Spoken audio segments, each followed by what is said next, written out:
Hi, welcome to the video on set and relations. My name is हिरा शाहीन और आज हम लोग देखेंगे सेट एंड रिलेशंस के बारे में। इसमें सबसे पहले हम लोग देखेंगे सेट थ्योरी के बेसिक्स के बारे में, उसके बाद हम लोग रिलेशंस पढ़ेंगे। रिलेशंस में जो डिफरेंट टाइप्स ऑफ रिलेशंस हमें पढ़ना है सिलेबस में वो है reflexive relation, irreflexive relation, symmetric relation, antisymmetric relation, asymmetric relation, transitive relation, equivalence relation, poset and toset. Here it is, poset and toset. Okay, तो इन सबको हम लोग डिटेल में देखेंगे, इन सबको एग्जाम्पल्स के साथ हम लोग और एनालिसिस भी करेंगे कि अगर आपको दोनों रिलेशंस में फाइंड करना है क्या रिलेशन है तो वो भी हम। पोसेट को हम लोग पार्शियल ऑर्डर्ड सेट भी कहते हैं या पार्शियल ऑर्डर्ड रिलेशन, और टॉस को हम टोटल ऑर्डर्ड रिलेशन भी कहते हैं, ठीक है, या टोटल ऑर्डर्ड सेट। उसके बाद हम लोग पढ़ेंगे फंक्शंस के बारे में, उसके बाद partial order and lattices. Lattices में आपका जितना भी उसका टॉपिक है सिलेबस में, जैसे जी ग्रेटेस्ट लोअर बाउंड और लीस्ट अपर बाउंड, लैटिसेस के एग्जांपल्स और bounded lattice, what is this, maximal minimal element and how we can find complement of lattice. We will do all these things, okay? And then हम लोग group पढ़ेंगे। Groups में algebraic structure, semi group, monoid, abelian groups, finite groups, order, group theorem, सारी चीज़ें हम लोग देखेंगे one by one. तो सबसे पहले हम लोग क्या देखते हैं, सेट थ्योरी की basics. Okay, what is set? Set को हम डिफाइन कर सकते हैं unordered collection of distinct elements से। सेट क्या है? Well defined unordered collection of distinct element. Collection है, कलेक्शन मतलब जमा होना, डिस्टिंक्ट एलिमेंट का collection, unordered collection of distinct element, और वो क्या है? Well defined unordered collection of distinct elements है, यानी कि जो सेट के एलिमेंट्स होंगे वो डिस्टिंक्ट होंगे, कोई भी एलिमेंट रिपीटिंग नहीं होंगे, ठीक है। और सेट क्या होता है? फाइनाइट भी हो सकता है, इनफाइनाइट भी हो सकता है। अगर उसमें आपके elements finite number of elements हैं तो उसको हम फाइनाइट सेट कहेंगे, और अगर सेट के अंदर आपके इनफाइनाइट नंबर ऑफ एलिमेंट्स हैं तो उसको हम इनफाइनाइट सेट कहेंगे। नल सेट क्या होता है? हम लोग यहाँ क्या करते हैं, सबको हम लोग सिर्फ रिवाइज करते चले जाते हैं। तो नल सेट क्या होता है? जिस सेट में कोई एलिमेंट नहीं होती है उसको नल सेट कहते हैं, ठीक है। और नल सेट को हम लोग कैसे डिनोट करते हैं? फाई या एम्प्टी ब्रेसेस से। नल सेट को डिफाइन करने के लिए का सिंबल होता है ये फाई या फिर दिस, इसको हम कहते हैं एम्प्टी सेट और नल सेट। देन जैसे यहाँ पे देखिए, ए में क्या एलिमेंट्स है? 1 2 3 4, और बी में क्या है? 1 2 3 4 5 6। तो ए में जितने एलिमेंट्स हैं वो सभी बी में भी हैं, और ए में कोई ऐसा एलिमेंट नहीं है जो बी में नहीं है। ए के सारे एलिमेंट बी में हैं, तो ए क्या कहलाएगा? बी का सबसेट। और अगर बी में भी जो एलिमेंट्स हैं वो सारे ए में होते, यानी बी में 5 और 6 ये नहीं होता, तो हम क्या कह सकते थे कि बी में जो एलिमेंट्स है वो भी ए में है। तो उस केस में क्या होता है कि ए सबसेट है बी का, बी सबसेट है ए का, हम कह सकते हैं। और ये तभी मुमकिन है जब ए और बी दोनों बराबर है। अगर यहाँ पे एक एलिमेंट ज़्यादा है, एक या दो, तो कहेंगे हम ए बी का सबसेट है। और अगर यहाँ पे 5 6 नहीं है, यहाँ पे 5 6 है या 7 है, 5 6 7 8 है, और बी में क्या 1 2 3 4 है, तो क्या कहलाएगा? बी ए का सबसेट कहलाएगा, क्योंकि बी के जितने एलिमेंट्स हैं वो सभी ए में हैं। तो इसी को हम सबसेट कहते हैं। सबसेट मतलब जिस सेट की बात हम कह रहे हैं कि ये इस जो ए सेट ए है उसके सारे एलिमेंट्स अगर सेट बी में है और वो किसी दूसरे सेट का पार्ट है तो वो कहलाता है उस सेट का सबसेट। सबसेट मतलब उसका छोटा पार्ट, छोटा या उसके बराबर भी होगा तो भी उसका सबसेट कहलाएगा। तो इस केस में इसको हम कहते हैं कि ये इसका सबसेट है अब, या प्रॉपर सबसेट है। अब प्रॉपर सबसेट कहने का मतलब है कि ये इसके बराबर नहीं है। बराबर होने से क्या होता है कि ये जितना भी जो बी का एलिमेंट्स है वो एक के बराबर है, तो वो उसका ट्रिवियल सबसेट कहलाता है। ये जो ट्रिवियल सबसेट होते हैं, जैसे सेट ए है, सेट ए का ट्रिवियल सबसेट क्या क्या होगा? ट्रिवियल सबसेट होगा, एक होगा एम्प्टी सेट, और दूसरा जो सेट ए है ये और ये दोनों इसका ट्रिवियल सबसेट कहलाता है। क्योंकि 5 में क्या है, 5 में कोई एलिमेंट नहीं है तो वो इसका सबसेट हो जाएगा। और ए क्या है, ए भी इसका सबसेट होगा, क्योंकि ए में क्या है 1 2 3 है और 1 2 3 है, तो ए खुद अपने सेट का सबसेट होगा, 5 भी इसका सबसेट होगा। 1 अगर कोई सेट में सिर्फ 1 है तो वो भी इसका सबसेट होगा, दूसरे सेट में 1 और 2 है तो भी सबसेट होगा। अगर किसी सेट में 2 है, सिर्फ 2 है तो वो भी सबसेट होगा ए का, और सिर्फ 3 है तो वो भी सबसेट होगा। तो इस तरह से हम लोग देखते हैं कि सबसेट क्या होता है। तो अगर कोई सेट ए है तो इसके सबसेट्स क्या क्या हो सकते हैं, लेट्स सी दैट। ओके,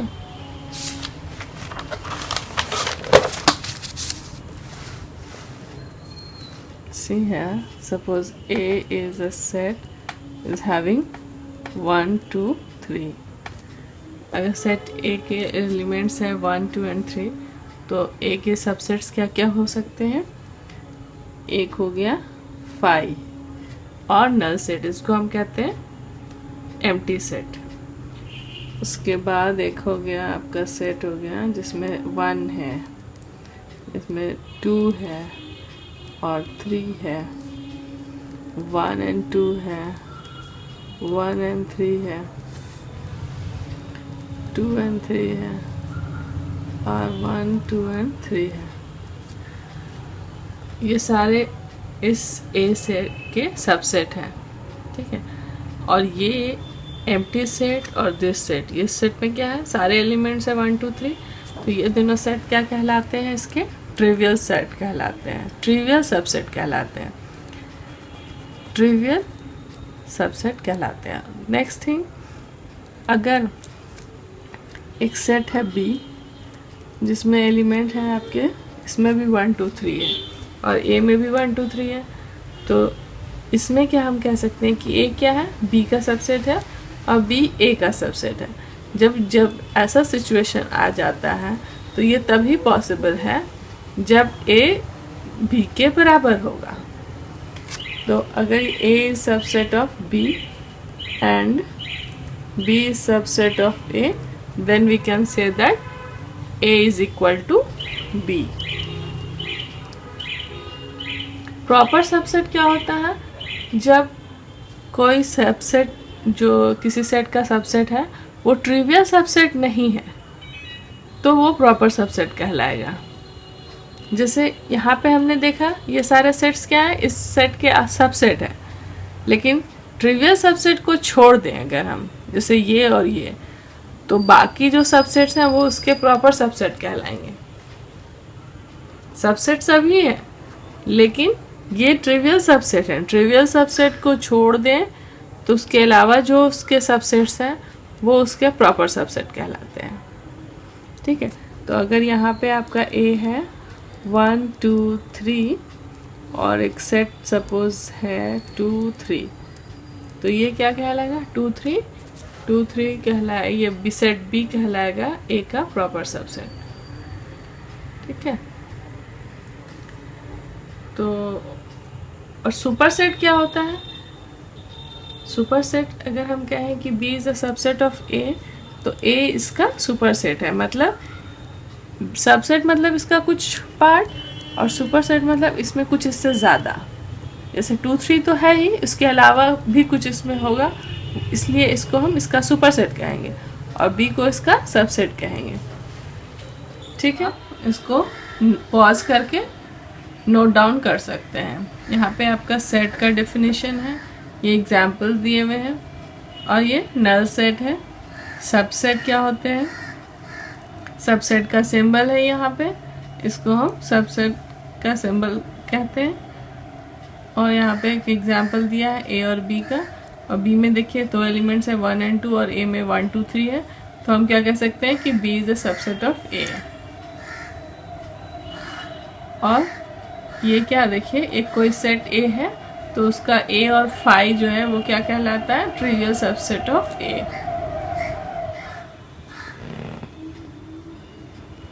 इसके बाद ये प्रॉपर सबसेट क्या होता है, और जब ए बी का सबसेट है और बी ए का सबसेट है तो ये कब होता है? जब ए इज इक्वल टू बी होता है। ठीक है, आप इसको पॉज कर करके नोट करना चाहें तो नोट कर लें। देन ये हो गया सुपर सेट। अगर आपका A if A is subset of B तो बी को हम क्या कहेंगे? इस B is called super set of A, और इसका सिंबल ये है। अगर हम ए को बी का सबसेट कहते हैं तो बी को ए का सुपर सेट कहते हैं। अब हम देखेंगे power set of A. Power set of A क्या होते हैं? अगर आपका कोई सेट ए है वो फाइनाइट है तो उसका जो सारे सबसेट्स है उसको मिला के अगर हम एक सेट बनाते हैं वो कहलाता है पावर सेट ऑफ ए। मतलब set of all the subsets of A is called power set of A. For example एक सेट है ए 1 2 3, इसके सबसेट्स हमने बताया क्या क्या हो सकते हैं। तो पावर सेट ऑफ ए क्या क्या हो जाएंगे? पावर सेट में क्या क्या एलिमेंट्स होंगे? एक हो गया 5, दूसरा हो गया एक सेट जिसमें सिर्फ 1 है, एक सेट हो गया जिसमें सिर्फ 2 है, एक सेट हो गया जिसमें 3 है, फिर दो एलिमेंट्स के एक सेट होंगे, एक सेट होंगे जिसमें दो एलिमेंट्स है 1 2 1 3 2 3। देखिए हम 3 1 नहीं लिख रहे हैं। 3 1 इसलिए नहीं लिख रहे हैं क्योंकि हमने 1 3 लिख लिया है। 2 1 भी नहीं लिख रहा है इसलिए कि हमने 1 2 लिखा हुआ है।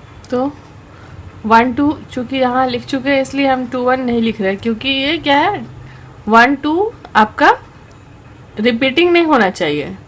1 2 और 2 1 दोनों सेम सेट है, इसलिए हम लोग 2 1 को नहीं लिखते हैं। सेट में हम लोग 1 2 और 2 1 हमारा अलग नहीं है, एक ही सेट है, इसीलिए 1 2 लिखा 1 3 2 3 1 2 3। ये हो गया आपका। और इस सबको हम लोग एक सेट के अंदर लिख लेते हैं, वो कहलाता है पावर सेट ऑफ ए। ये सारे सबसेट्स हैं और सबसेट्स को हम लोग एक सेट के अंदर लिख लिए, ये हो गया पावर सेट ऑफ ए। और अगर इसको हम पूछा जाए कि आपके पावर सेट में कितने एलिमेंट्स होंगे तो इसको निकालने का तरीका है, अगर आपके सेट में n एलिमेंट्स हैं तो पावर सेट में number of elements 2 to the power of n होते हैं। तो ये अगर निकालना है number of elements in power set of A is equal to 2 to the power of n।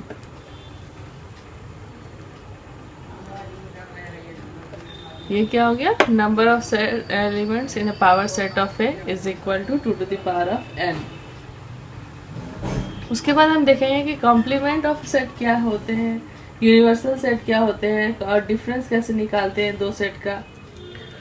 अब देखेंगे हम लोग कि कॉम्प्लीमेंट एंड डिफरेंस कैसे फाइंड करते हैं। उससे पहले हम लोग कॉम्प्लीमेंट एंड डिफरेंस फाइंड करने सीखने से पहले हम देखेंगे यूनिवर्सल सेट क्या होता है। यूनिवर्सल सेट क्या होता है? जब आप सेट ऑफ ऑल ऑब्जेक्ट, सारे ऑब्जेक्ट का एक सेट बनाते हैं, जो भी आपके कंसिडरेशन में या डिस्कशन में जितने ऑब्जेक्ट्स हैं सबको हम एक सेट में डाल देते हैं, जिसको हम कहते हैं यूनिवर्सल सेट। तो ये क्या है? Universal set is a set of all objects under discussion, और इसको हम कैसे डिनोट करते हैं? यू से। ठीक है। अगर हमको complement of a set find करना है तो अगर यूनिवर्सल सेट हमें मालूम है और दूसरा जो सेट है जिसका कॉम्प्लीमेंट हमें मालूम है, तो हमें क्या करना होता है कि हम जो यूनिवर्सल सेट है उसमें से उस सेट ए, सपोज हमको ए का कॉम्प्लीमेंट फाइंड करना है, तो यूनिवर्सल सेट में से हम जो इतना ए में जो एलिमेंट्स है उसको हम घटा देते हैं, तो जो बाकी जो बच जाते हैं वो एलिमेंट्स जो है उसका कॉम्प्लीमेंट सेट में होता है। सपोज यूनिवर्सल सेट में आपके पास है 1 2 3 4 5 6 7 8 और ए में क्या है 1 2 3 4।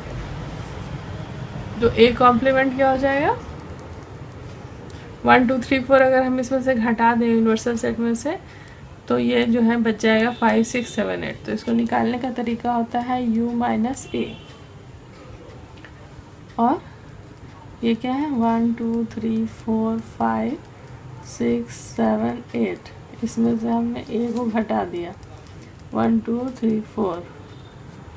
तो इसमें जो बच गया एलिमेंट्स वो यहाँ आपके हो जाएगा ए कॉम्प्लीमेंट में। और डिफरेंस क्या होता है सेट डिफरेंस। अगर दो सेट ए और बी है